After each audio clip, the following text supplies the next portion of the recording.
In Western society, it's a standard practice for children to get jobs as soon as they're legally able to. This is around the age of 14 years and 9 months, or around 15 years old. You can work at 13, but you need a special permit. Of course, you can work at an even younger age if you're in a family business or the entertainment industry.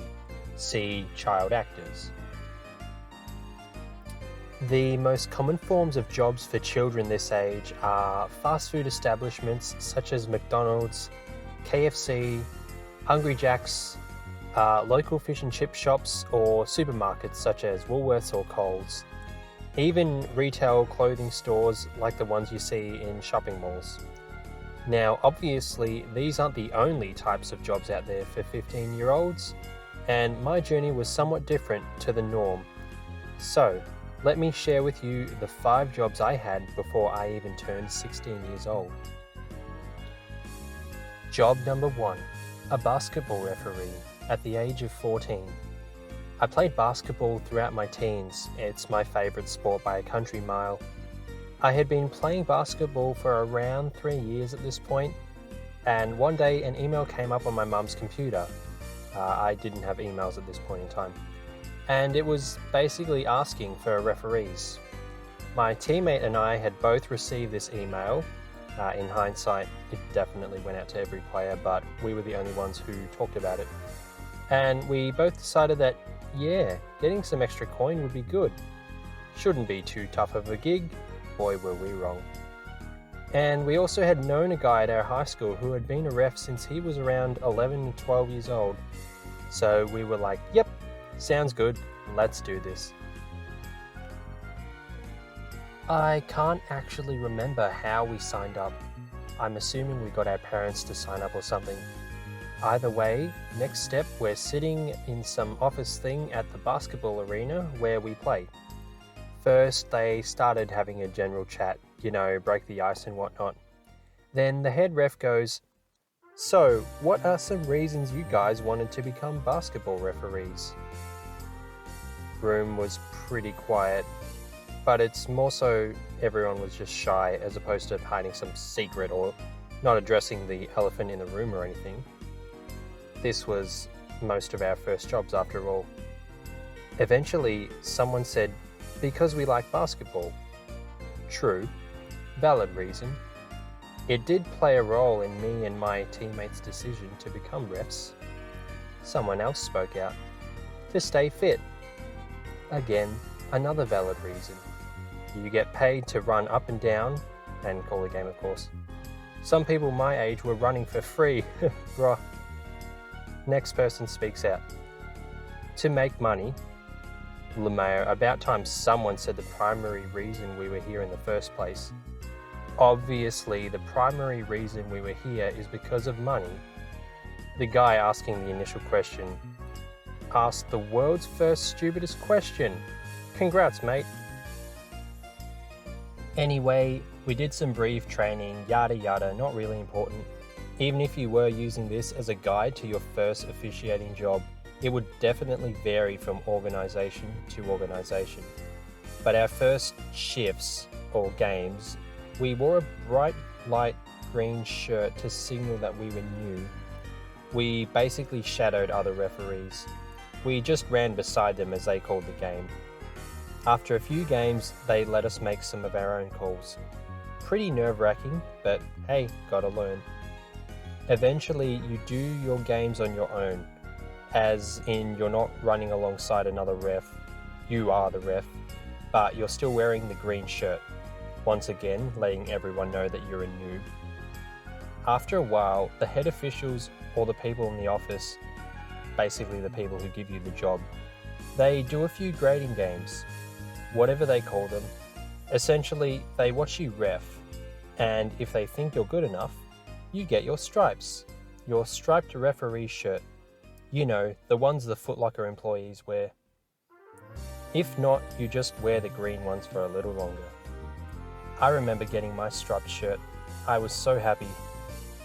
Oh, I forgot to mention, you get your own whistle too, but obviously you have this the day you get your green shirt. And also, obviously, you don't borrow anyone else's whistle. Once you have your stripes, you get a grade like 2C, 2B, 2A, etc. Pretty sure the lowest at the time was 2C, and the highest was 1A. The higher your grade, the better of a ref they thought you were, and the more you got paid. I was the lowest grade for ages, probably because I only really did one night in a week, but also probably because I sucked. My pay was about $9.10 per game. I think it went up to $9.60 after a while, and then was eventually $10.10 per game. Each game was 2 20-minute halves, so not quite $10.10 an hour. Each game was spaced 50 minutes apart. I think the pay raises were in general for all refs, not because I did anything noteworthy. You also got paid a little less as a green shirt, and even less when you were shadowing. Much the same, an apprentice tradie gets paid peanuts. There's other referee stories I'll go into in other videos, but I did every Monday night, doing mostly under 14s games, getting yelled at by the players' parents, fun times. You also got paid cash, which was fun. No tax payable. Woo!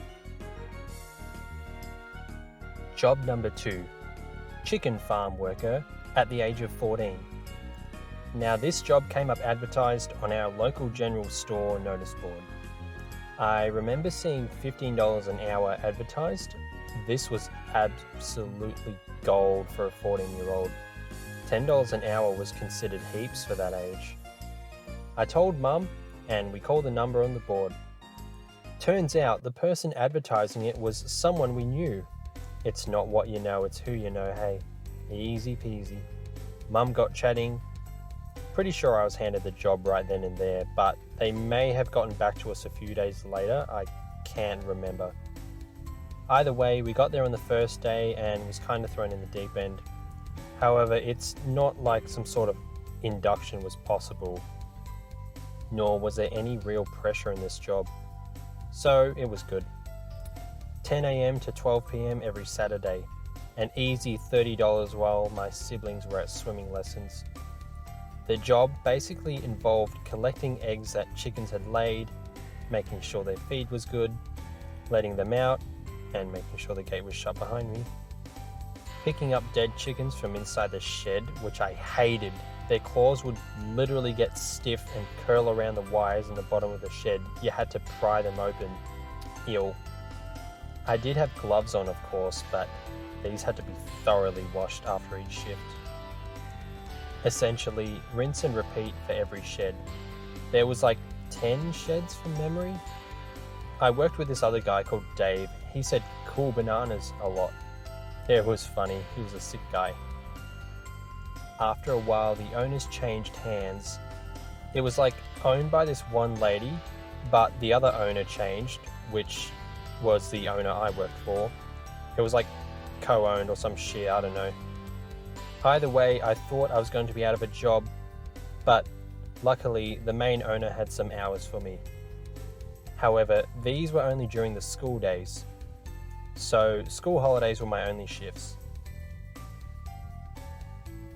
This changeover happened during the summer holidays, however, so there was a solid 6 weeks of work. Pretty sure I worked Monday to Thursday in the summer of 2011 at this place. Good times.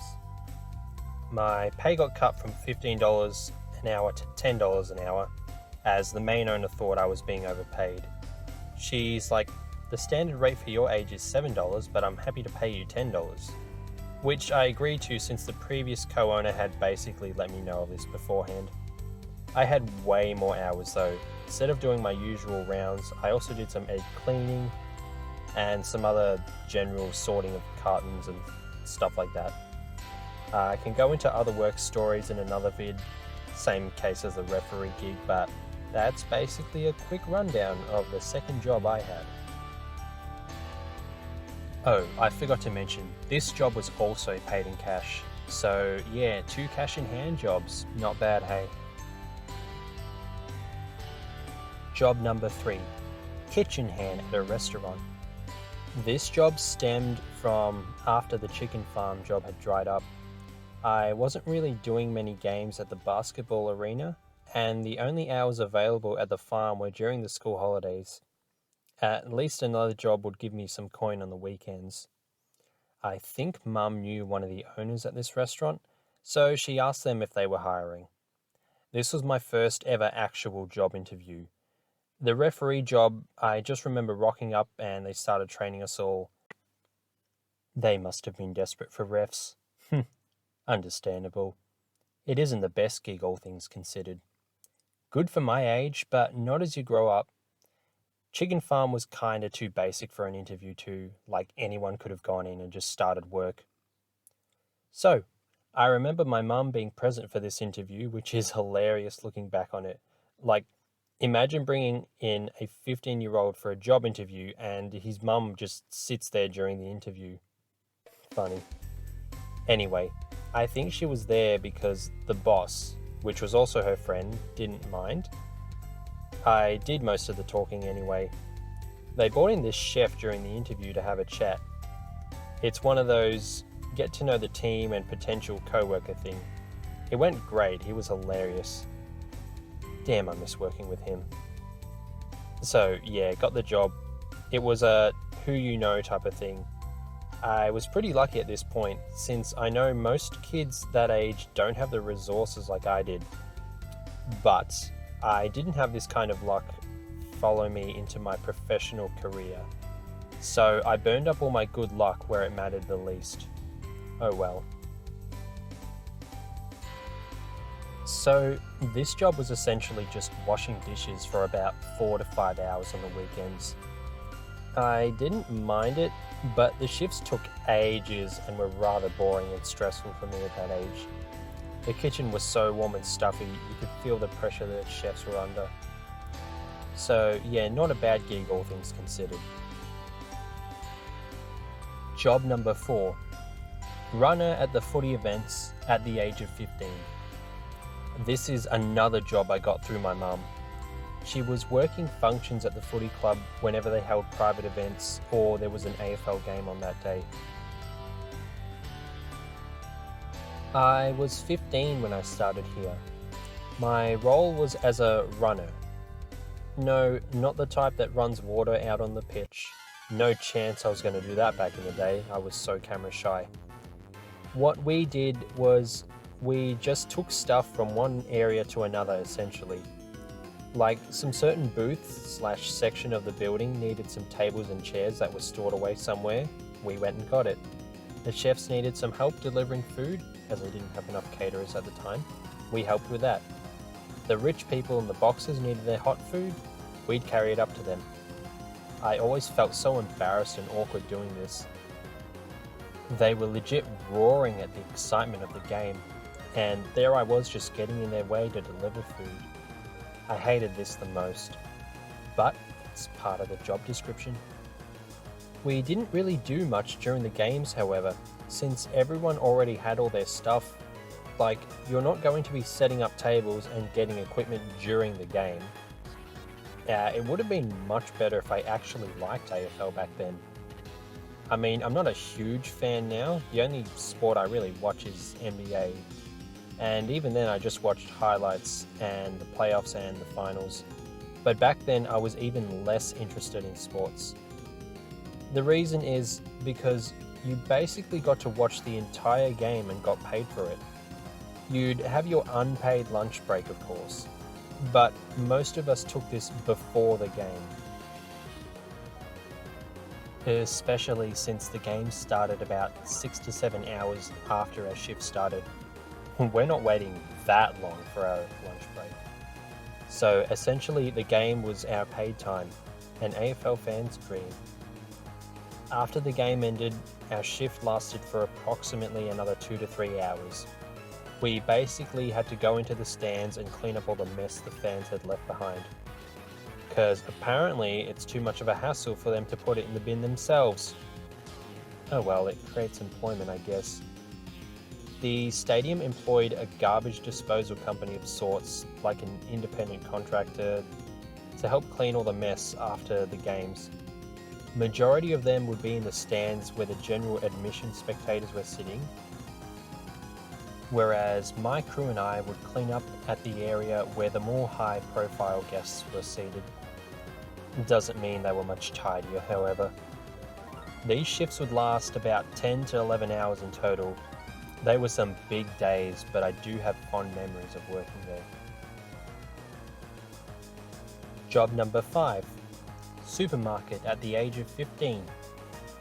I started this job about 2 months before I turned 16, and this one I actually got myself, not without the help of mummy and daddy.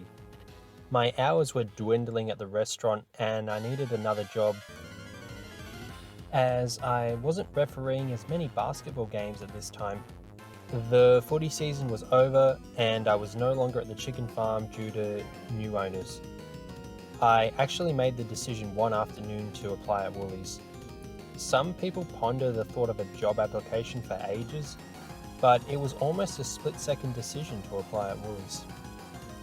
I told myself since I was 12 that I was never going to work there. Too many people I knew shopped there. I hated seeing people I knew outside of school. And where I live, that supermarket is the only one around, so I'd definitely see everyone I knew there. So I was like, nope, not working there. But fast forward 4 to 5 years, and there I was applying for a job there.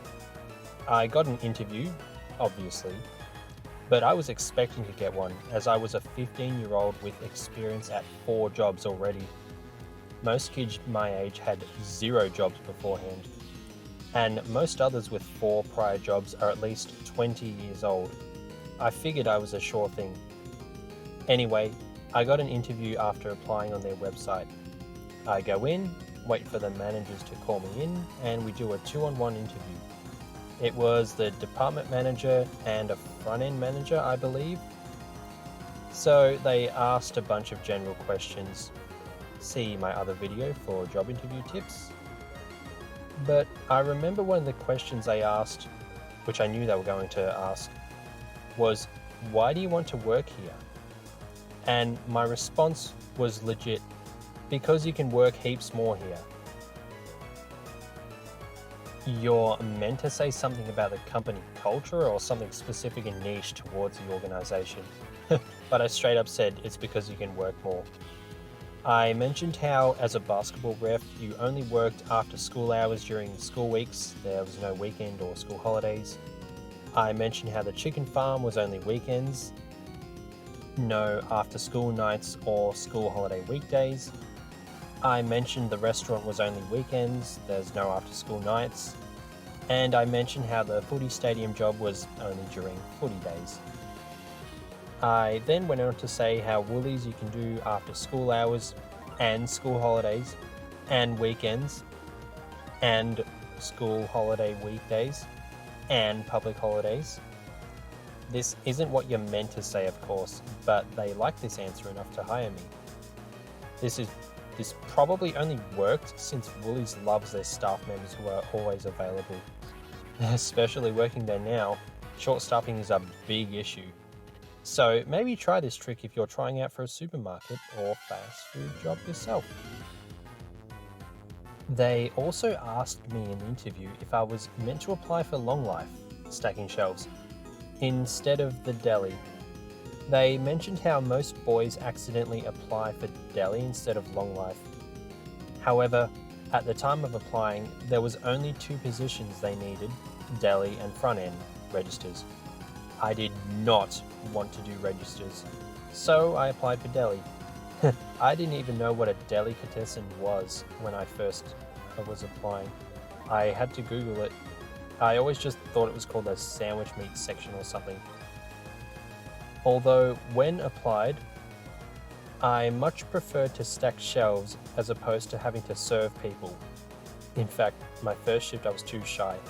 I remember my first potential customer and the senior staff member said, "Do you want to serve this one?" And I shook my head with a weird smile/sad look. Obviously, I served the next person, but I was hoping that majority of the job involved non-customer interaction. But now I'm more fine with that. Just shy, scared 15-year-old teens. But I said I did apply for the deli in the interview, as if I said, Oh yeah, sorry, I was meant to apply for long life. Then it makes me look like I can't even read a job description. So how would I be able to follow orders at the job? So I just sucked it up. Luckily, I really like the deli/fresh roll now. Been there for 9 years and 3 months now. Amazing how one afternoon decision can lead to so much. So, that was a run through of my 5 jobs I had before I turned 16 and how I got them. Getting lots of experience is always a good look on your resume at an early age. I recommend just trying new jobs out and see which one you like. I wouldn't do the referee job again, or the kitchen hand job. I would do the chicken farm and footy stadium runner job again though. Those were more enjoyable than the former jobs. And of course, love me some fresh food people too. Despite how stressful it can be. That is all.